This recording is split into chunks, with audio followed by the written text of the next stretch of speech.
পৃথিবীতে এমন কিছু শহর আছে যেখানকার সংস্কৃতি, ইতিহাস, মানুষের আবেগ উন্মাদনার সঙ্গে নিবিড়ভাবে জড়িয়ে ফুটবল। আর্জেন্টিনার রাজধানী বুয়েন্স এইরেস সেই সব শহরের একটি।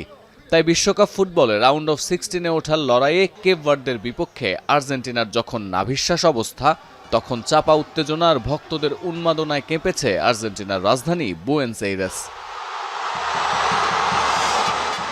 প্রথমবারের মতো বিশ্বকাপে অংশ নেয়া র্যাঙ্কিংয়ে 63 ধাপ পিছিয়ে থাকা দল কেপ ভার্দের সঙ্গে যখন কোনোভাবেই লিড ধরে রাখতে পারছিল না আর্জেন্টিনা, তখন সমর্থকদের প্রাণ যায়।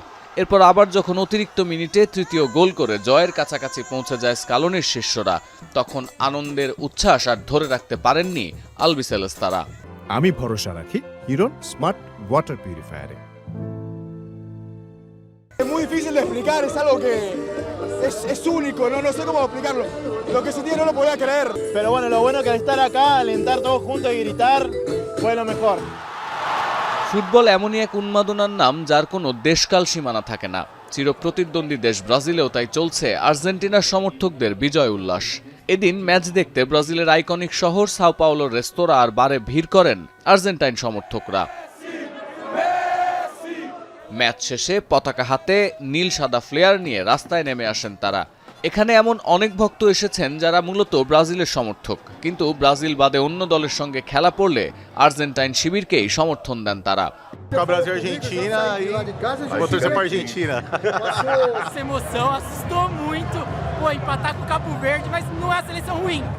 কাগজে কলমে শক্ত প্রতিপক্ষ না হলেও গেলবারের বিশ্ব চ্যাম্পিয়নকে রীতিমতো কাবু করে ফেলেছিল কেপ ভার্দে।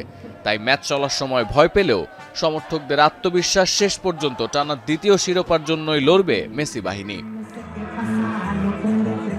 সতীর্থ কর্মকার, এখন বিশ্ব।